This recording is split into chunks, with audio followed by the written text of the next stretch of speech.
Nobody understands the hard work that we do. Everything's stacked against us. And so we're losing that generation to be able to farm, let alone we're losing the ability to farm the land because it's going to be all bought up because nobody can buy it. In the next 20 years, 300 million acres of the farmland in the United States is going to be transitioned out of hand. We know farming is an aging community, and those folks is going to be retired. Welcome to Prescribed by Dr. Nathan Goodyear, where integrative oncology meets holistic healing. This podcast is your home for the latest in innovation, exploration, and elevation in all areas of integrative oncology, medicine, health, wellness, and beyond. Join me and a host of other innovators as we go from practicing to prescribing. Your daily dose of wellness begins now. Dr. Nathan Goodyear here with another Prescribed by Dr. Nathan Goodyear podcast. You know, it's always great to bring on recurrent guests. Yadi, we've only met twice. That's right. And once of those was in person. The other time was through a computer, so you can't really classify that as meeting. No, yeah. This is the second time in person, physical, that we've been in the same room and in proximity to each other. I consider you a friend. Wow. And that seems weird because there's an alignment of purpose, of passion. I told Laura Zaspel this last night. I said, since I met you and since I met her, thank you, Naisha. Naisha has a way of doing that. I mean, she's just crazy. I know. Well, 2 nights ago, I was sitting there with my wife having a nice dinner. Naisha comes by and she introduces us to 2 people. They join us for dinner and Naisha goes off. And I was sitting there and talking to these gentlemen, just great people, defense contractor, orthopedic surgeon. And she walked away. I said, she did it again. She just has a knack for that. But she introduced me to you there in Phoenix at the opening of their lab. But I very quickly started to dive into the whole regenerative farming. And of course, your name's in amongst a lot of this, and you've been in amongst a lot of it for a while, especially in Arizona. And there was an alignment and a common purpose and passion. And so that's where I feel like I know you and I've known you a long time. And so bringing you on is by, there's no question you're going to be on any podcast that we speak about this. But, your history here is just tremendous. You've been in the integrative or regenerative farming industry for a while. You've been at it both as a farmer, but you're a scientist. I mean, you live this. And there was a conversation I was having yesterday, Yadi, because we're here in Tucson and you're here in Tucson. And by the way, you are actively healing soil in Arizona. I was talking to Bob yesterday. I said, you're a doctor. He said, no, I'm not. I said, yes, you are. You're a doctor of the soil. Well, you are a doctor of the soil, PhD. And I was telling him, you're a doctor of the soil. And you're going to feed our soul. But he said something that has really changed me too. He said community. He talked about feeding his community, his workers, because they were all eating McDonald's. And he had all these culinaries and these chefs coming in and buying the organic produce. And yet his local community wasn't eating. So he decided to commit to that. And so when you look at where we are in the whole arena of America not being healthy and transporting that and exporting that to other countries, it's because I think there's a disconnect from what's local. What does your shirt say? My work shirt, actually a funny story was 2 years ago, when Naisha has a program or retreat, and while the person, Don Hinnick, who was the moderator for the morning session, with several physicians or integrative physicians, I would say, and I showed him, I said, hey, Don, look, I wear my work shirt. 2 years, never missed any single talk. This is my natural advertisement. I don't use social media. And this is the only chance I go to actually using people's eyes to grab them about what is this about. That local, I think, is very important. It's touched on so many different things. And I actually just had a fun conversation with Tom Seeger, who has the cold plunge. And I call that the Maserati of cold plunge. You know, it's fancy, but we talk about the electron flow in the body. That's the conception people have. But I just pointed out, I said, look, I think it's localized because electron doesn't really flow. And Albert Szent-Györgyi said protein is a semiconductor structure. That was wild in 1940s, 1950s. People rejected that idea. But now we know, yeah, it has that property. In 2007, a published paper examined the melanin has that property, semiconductor structure. And if we think about that, these are large organic molecules with complex structures, right? So we think about soil organic matter. Let's think about any large molecules, complex structure, perhaps all have that semiconductor structure is because there's electrons can float around on the outside, and that's delocalized and being localized. So be transport ion into different mechanisms to allow the body to go through cellular level, to go through that processes. So I think those fundamental knowledge is very important when we think about that local. What does that really mean in different contexts? Right? I think community is a very, very crucial part. I addressed it briefly yesterday, talked about, I think we should feed ourselves as a cluster rather than in a national or global scale. But before I go that route and talking about what's happening nowadays in farming and food, I think we need to understand how does that really evolve or connected with science, with culture, because all these things are important and we are losing our knowledge at the speed of light. That's how I feel. Let me repeat that. You say we're losing our knowledge at the speed of light. And understand, this guy's a deep dive science guy, okay? So we're going to talk about community and legacy and stuff like that, but you're at your core a deep dive science guy. You're not going to follow anything that's not science-led. I mean, you've been involved in many different projects, of course, the Biosphere 2, et cetera, and you've really, that's been your life. It's just you've carried it to the soil, but it ripples through everything.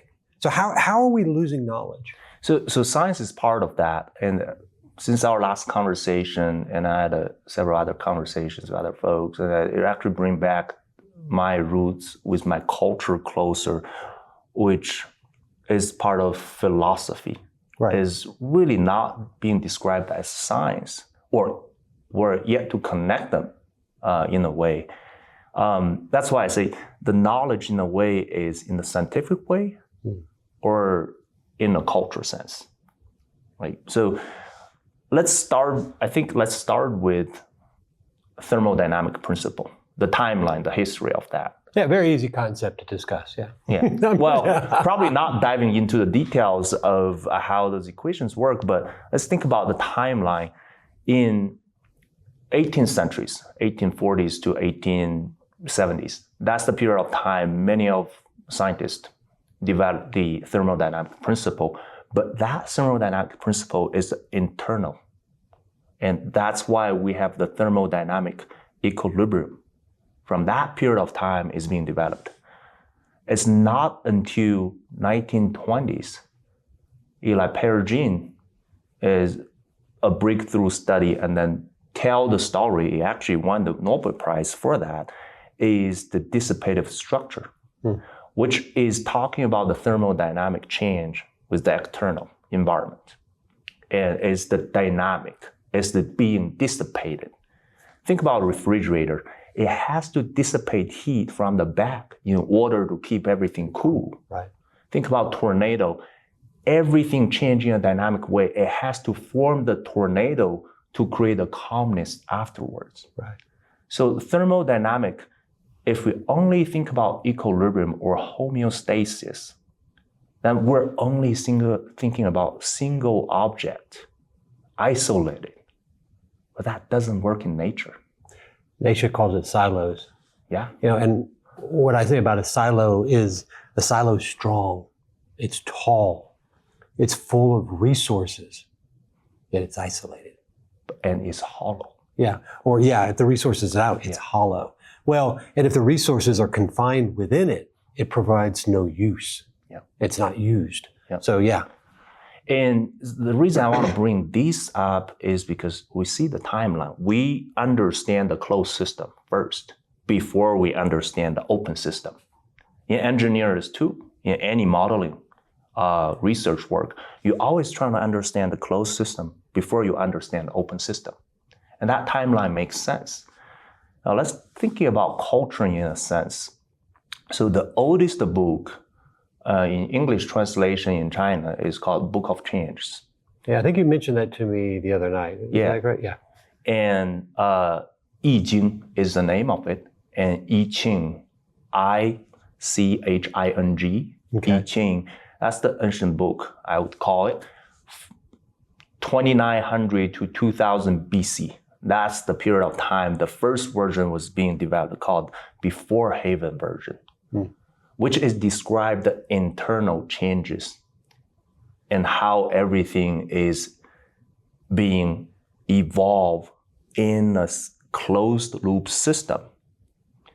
It's not until later on, Zhou dynasty or Song dynasty in that period of time,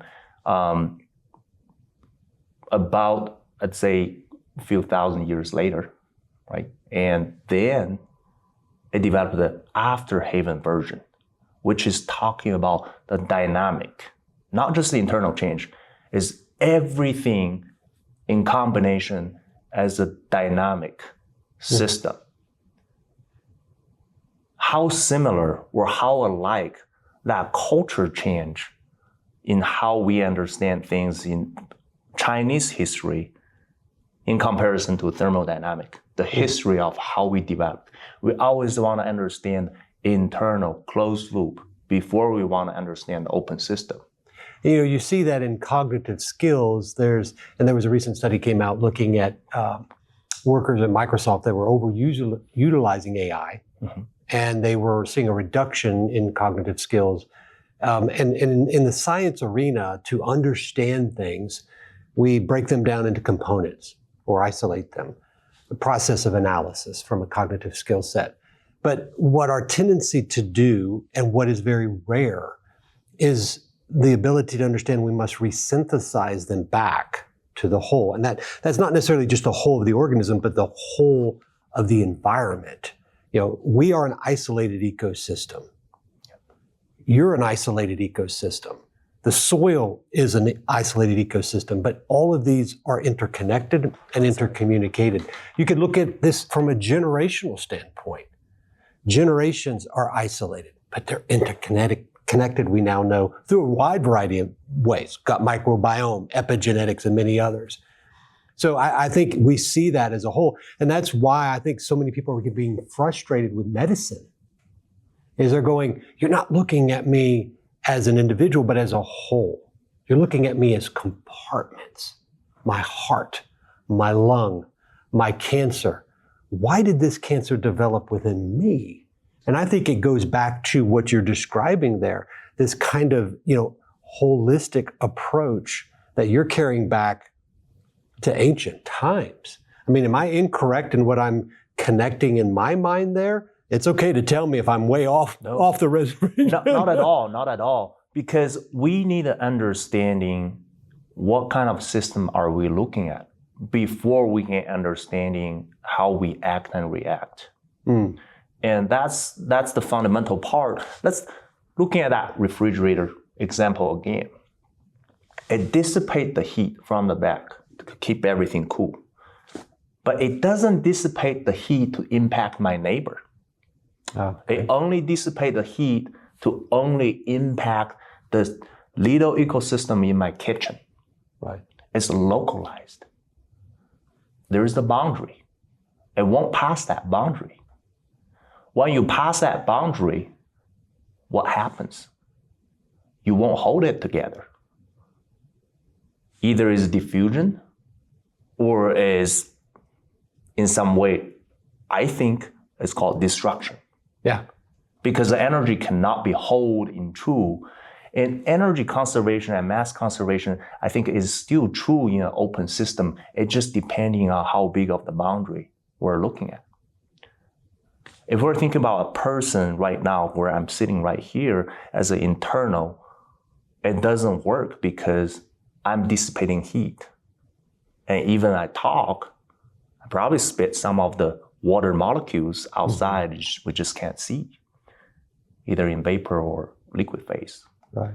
But when we're looking at all those things in combination in this room, that's where I think the mass balance and energy balance still stay true, but it's as a system. It's localized. It doesn't impact anything else. Now let's think about our food system.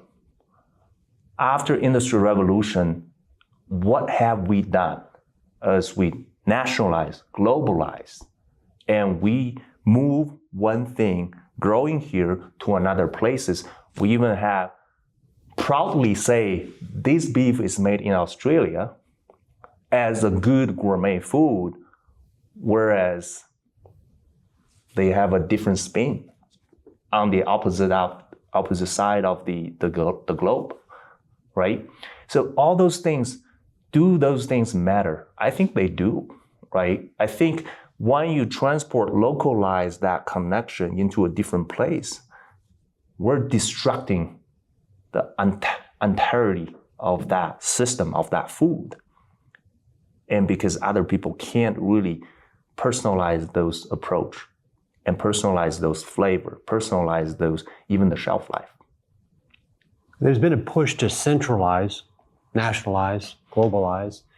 And what I think the effect is it's hurt the local environment, local community, local farmer. And I wonder if their concept there has just been wrong, and we're starting to see that. You know, I think about the concept of community. I always look at things through the prism of cancer, Yadi. And there's this concept of the seed to soil theory in cancer as it relates to metastasis. And what it is that the distant soil is prepped for cancer. And so you can either create an environment that buffers, that supports the immune system, and that keeps away carcinogenic cells that are being spread, or you can basically create unhealthy soil that basically allows dormant cancer cells to lay silent, waiting for the opportune time to break out. And then there is complete corruption and seeding of that distant soil. And I see that concept from science and metastasis. It's not a theory, it's now proven. I see that in what we're talking about here. Because the community is the people around us. Right now it's you and I. It's you living here, me living where I live. And we can create a healthy environment where we encourage thriving, where we support each other and rebuff threats. Or we can basically create a marginalized society, community, that basically allows enemies to lie dormant, waiting for the right opportune time. Or we can frankly corrupt it. And I think this centralization has done that. It's corrupted the local, and now the local is left not to defend itself, not left to support itself, not left to feed itself. So I think the centralization approach should be flipped on its head. We go back to the local farmer, the local community. And I think what we'll see is local communities that are stronger and healthier. And so how do you carry that? Because your work done here in Arizona is amazing. but it's at particular farms. How do you carry that local community and replicate it? I mean, does that involve what you're talking about here with thermodynamics, going back to your family heritage and your culture heritage? Is there something for us to learn there to understand how we replicate this and build this? But it's not a centralized, it's decentralized. Yeah. I know I'm going to be teasing here a little bit, give you some bigger thoughts on that part, but let's look at the plant really quick. Yeah. Let's think about, I have 2 fields of plants. And one field I'm planting, let's say, wheat. And the other field I'm planting winter forage and to prep for summer crop. And think about those plant interaction. Do they go across field? They don't.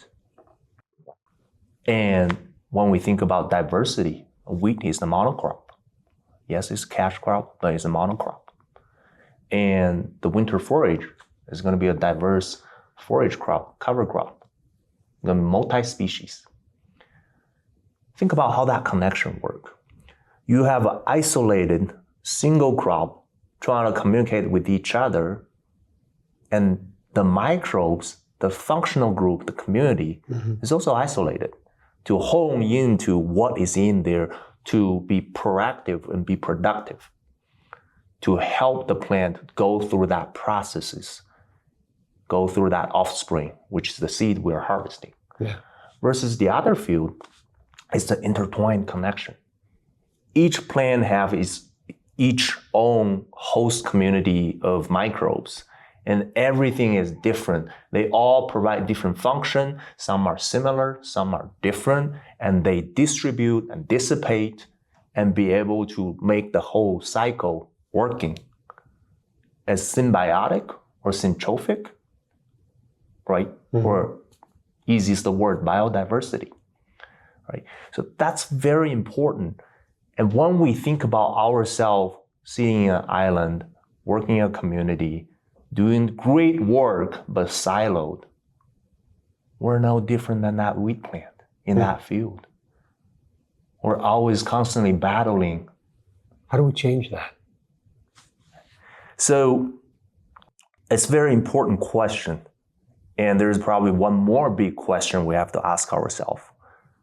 In the next 20 years, 300 million acres of the farmland in the United States is going to be transitioned out of hand.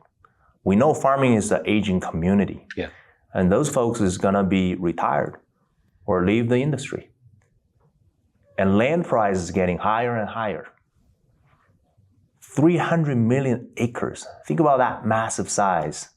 My friend from Think Regenerative, Ryan Slabo, who made an example and uncalculated sizes, is you have California, Texas, plus trickle in a couple northeastern states all together. That's the size of 300 million acres. Wow. I can't afford to buy a farm. That's going to move out of the agricultural production. Not necessarily. It's going to move out of current generation's hand. Okay, understood. So let's think about farming. When we are centralizing, by the way, I want to be an independent farmer. I couldn't afford land at this price. Yeah. If I can afford, no young people can afford.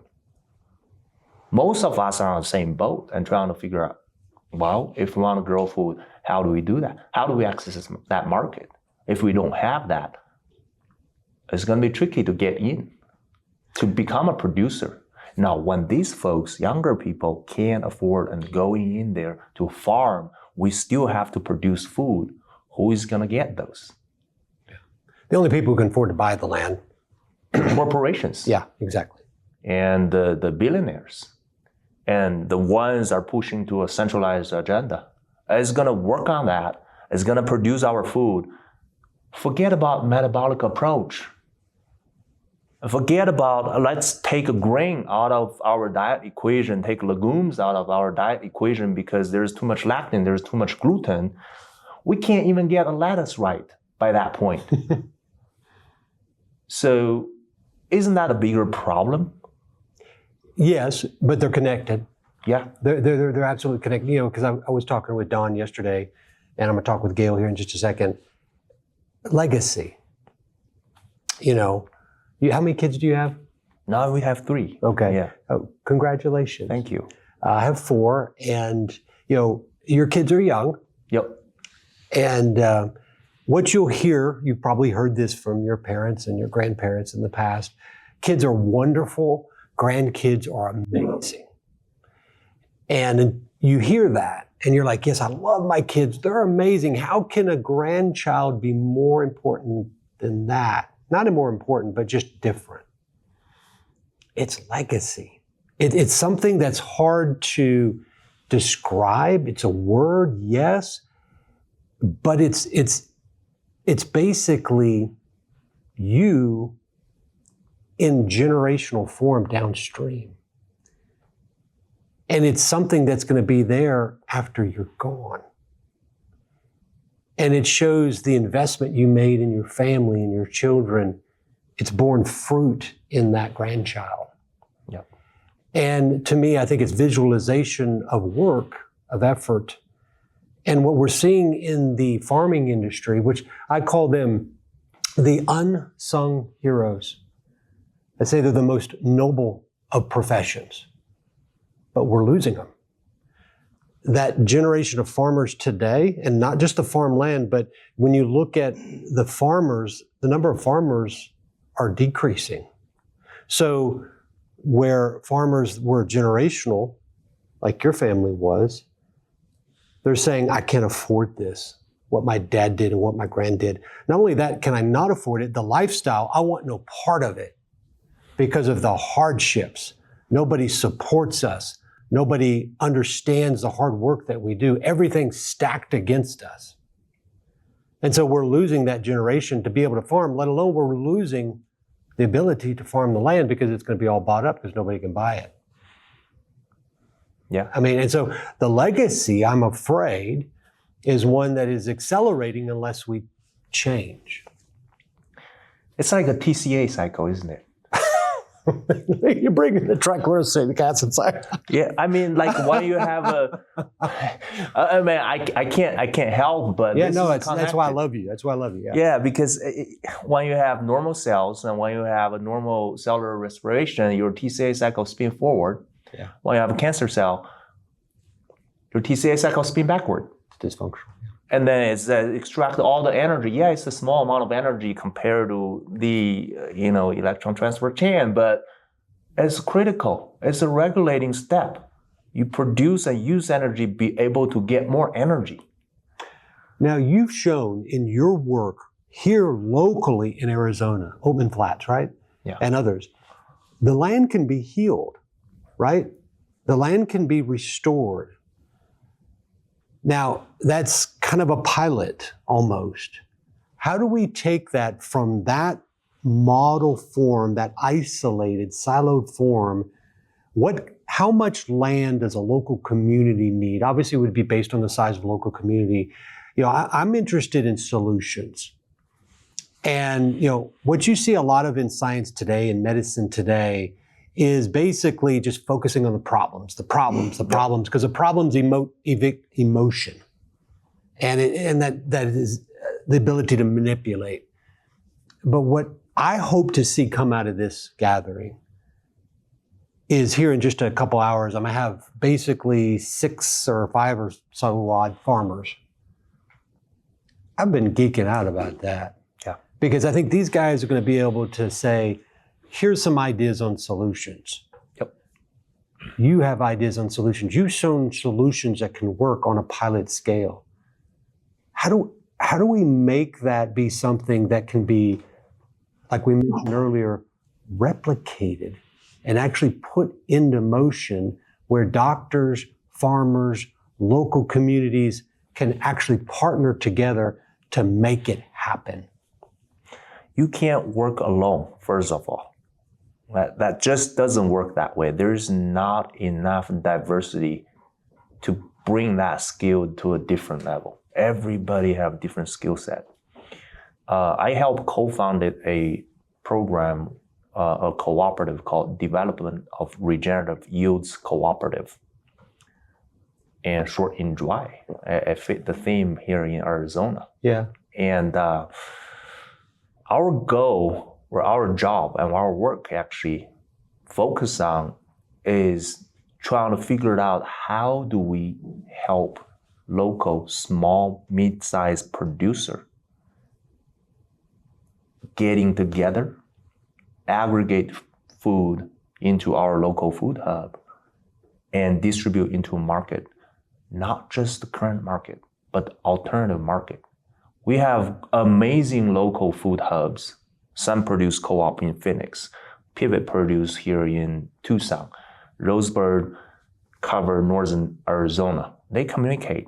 They translocate food on a weekly basis to help these farmers. Yet, they were struggling. None of them could be able to make enough money to get to the next level. Right. Because we have a food system, food services are focusing on getting the pricing down. And this is the policy part. We create a beast that to teach people food is cheap. But that's why policymakers need to be involved in this too. Do you think they're even aware of it being a problem? Oh, that's a bigger question. I think that implies that they're observant and quasi-intelligent. My goodness. I've been to behind the door. I've gone to DC many, many times, lobbying. The last time I went in an office, door cracked. I got there early, sitting in the front office, listened to them to make the deal. I think it's probably around $70 million to support a campaign for some SNAP program. Mm-hmm. Oh, I know, that's a food company. That's a big, big food company. $70 million is a cheap change compared to the SNAP dollar that coming from $865 billion every 5-year cycle from the Farm Bill. Wow. There is no point to play that game, in my view, because money has to put on the table in order to put the money into the right place. When you have a desperate community trying to figure out, asking the government to help us, to give us the money when we don't have the money, I don't really think that's how it works. So those that were a part of creating the problem, they're not those to look to for the solution of the problem. That's my point of view. I agree with you. No, I agree with you. Yeah. Because I've been there, I've seen it personally. I'm not going to tell any other people's story, what they've learned, what they've seen. There's positive stories, but from my eye, that was the last time. It turned me off to go to DC. I came back, said, we got to do something different. So you pivoted from trying to focus on the decentralized and say, I'm going to go back to local, and I'm going to work to impact there. Now here's the connection to disease and cancer, is by feeding the local community, you can feed it to be healthy, to rebuff disease, to be strong. And that is something that will help to protect against disease. And so it's not going to be just one to feed them from a macronutrient or a calorie perspective. It's going to be one that feeds them to be strong and vibrant, and so that they can live and live well. It's dynamic. Oh, absolutely. You need everything. If we have the killing mentality, we kill the bad guys, we obviously kill the good guys, because sometimes the good guys need the bad guys to be the good guys. Otherwise, there's no good guys. And so it sounds convoluted, but that's just simple. Cop won't exist if we don't have thieves. True. And it's the dynamic system that make everything function. And we have low crime rate because we have good cops, and then to mitigate that issues, so those thieves won't show up every so often. They don't have that mentality to say, I need to go congregate. I need to expand. You know, you and I can talk a long time, and because again, we align on a deeper level, but this meeting this weekend, I told Naisha, I said, this is a unique opportunity. Some people see it, some don't. Well, I think we can come out of here with movement, not just with ideas and inspiration. That's all great, but we need steps. I think the actions. We need calls to action that aren't just calls, but they're actually action. They're movement. It's momentum. A body in motion tends to stay in motion. A body at rest stays at rest. Yeah. So let's get moving. So how do we get moving in this, coming out of this? Is it partnerships? Is it focusing on regenerative farming? Is it partnerships between doctors of regenerative farming? How do we do that? So here's my take on this is, let's forget about terms first.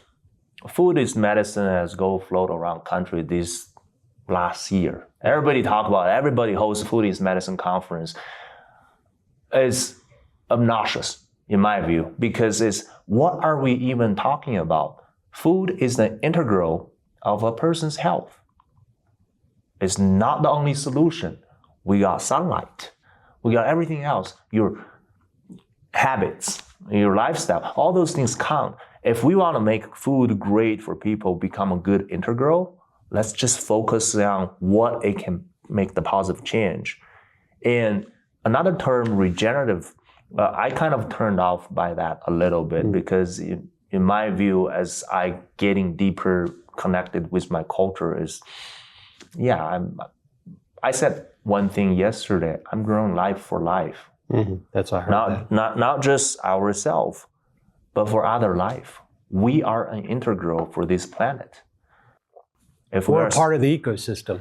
Yeah, depending on how we set the boundary. If we set a community boundary, I'm an integral of the community. If I'm setting a farm scale, setting a regional scale, and the plants are the integral just as important as me. So how do we see that feedback relationship is important. Now, my take is we know that farmers don't have good outlet, good market. And if we talk about physicians are interested in getting better food, we probably won't get better food to start with, but we can initiate that by sourcing local, seasonal, natural. Okay. Paying a premium price than the industry can pay.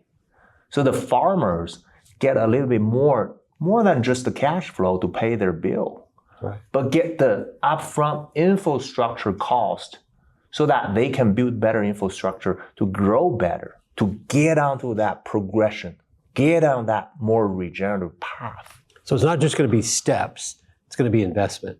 It's an investment. That open that market with that commitment is the market.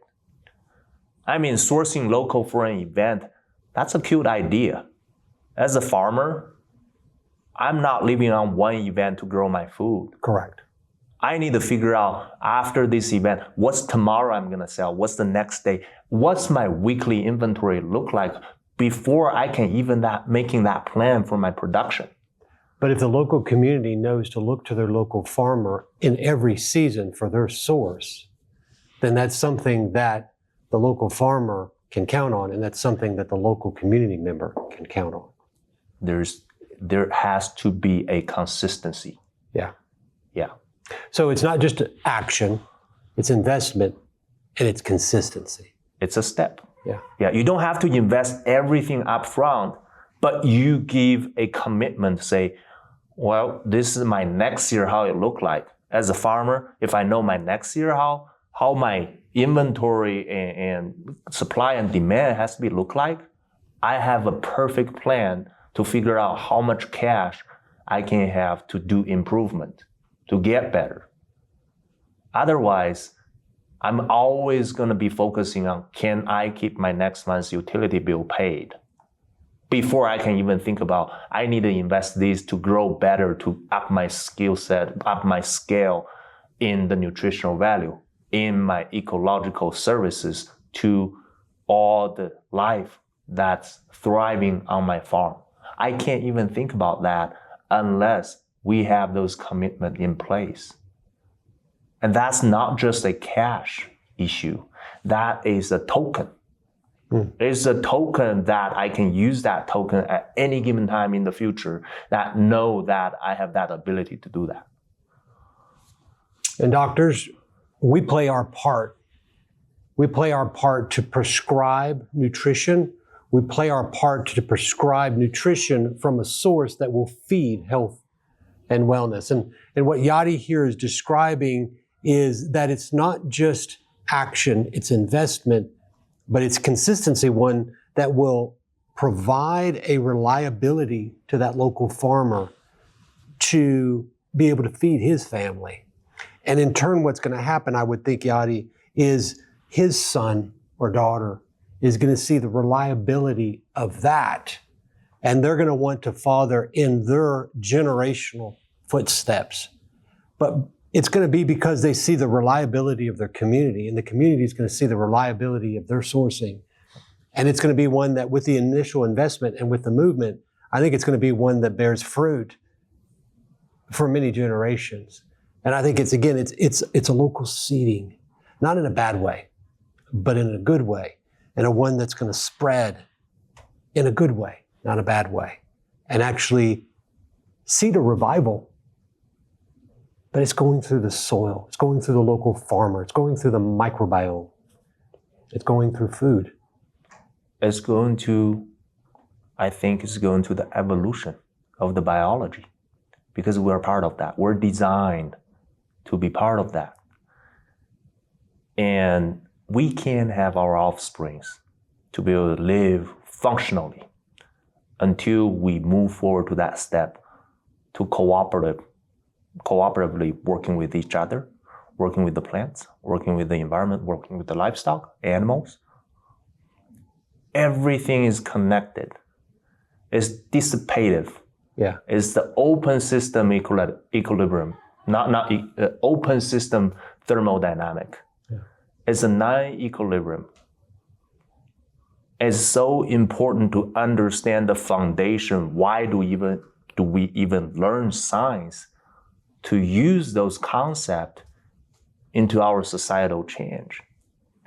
And think about, support that farmer. What if that farmer is too small, can't do those things? That's where the food hub coming in. That's where the aggregation coming in. That's where farmers are starting to think about, I'm gonna have my food go to where to help that patient. I need to do better. That's a self-recognition process. We will get there when we open that market. The alternative market that we really provide that healing effect. And for farmers who can't get big land, now can start thinking about, I can get a small piece of land. Because I'm part of the system as a contributor. I'm not the sole solution for that system. That's how we can make American small, mid-sized farmers start working together, start going back to the back of those days that where farmers are connected and helping each other, and then start working together and knowing there's a purpose we're serving to where we know. I know you're not on social media, but Yadi, you're an incredible influencer in this space. Where can people, if they want to try to find out more information for you, and if you have information out there for them to find, where can they find out more information about you? That's always the hard part. Right. I'm still not gonna have social media. I keep telling them he'd be great on there. I just don't know if you'd have to respect. I respect that. And I'm not good on camera. You are. When I'm looking at the cameras, I just can't start getting startled. But when I look at you, I'm more relaxed. Yeah. Well, they're just here for a conversation. Yeah. That's a great question. I'm open to always explore new avenues to collaborate with people. I don't mind to people, send me a message on LinkedIn or send me an email. And I think, my passion is farming, but I don't think in the short term I'll be an independent farmer to do some crazy things in my mind I've yet to practice. Yeah. But I'm open to be in that meta phase, be in that transitional stage to stitch everything together. That's my willingness and openness to see, because there are so much we need to share. We are losing the culture knowledge. We're losing the scientific knowledge at the speed of light. I don't think I'm joking there, because if you have Einstein come here, ask us some questions, and then we explain to him and then say, this is how we taught, he would shake his head. Yeah. If you don't believe in that, is if we, in 50 years, asking our next generation or next generations and asking them a question, and they say, yeah, this is how we learn from 30 seconds real, we're gonna shake our head. Yeah. That's just how critical it is. Yadi, we're out of time, unfortunately. But if you want to connect with Yadi, you can find him on LinkedIn. We'll put that in the show notes. If you want to connect with him and you can't find him, connect with me and I'll connect you with him. Because what we need is we need other people that are willing to invest their time, their knowledge, their efforts, so that we can heal the land. We can heal the soil. We can support the farmers. We can heal the community. We can grow the community. That's going to provide a food that heals. And that's going to heal the body, which is going to turn around and heal the community again. Yadi, as always, I love our conversations. They've been few, but I hope we have many, many more. Thank you for joining us on the Prescribed by Dr. Nathan Goodyear podcast. And we'll see you on the next podcast. Thanks for joining us on this episode of the Prescribed Podcast. All references supporting this episode can be found on the prescribe.com website. That's pre-scribe.com. To get your next dose of medical innovation, make sure you subscribe to Prescribe. We'll see you for your next refill.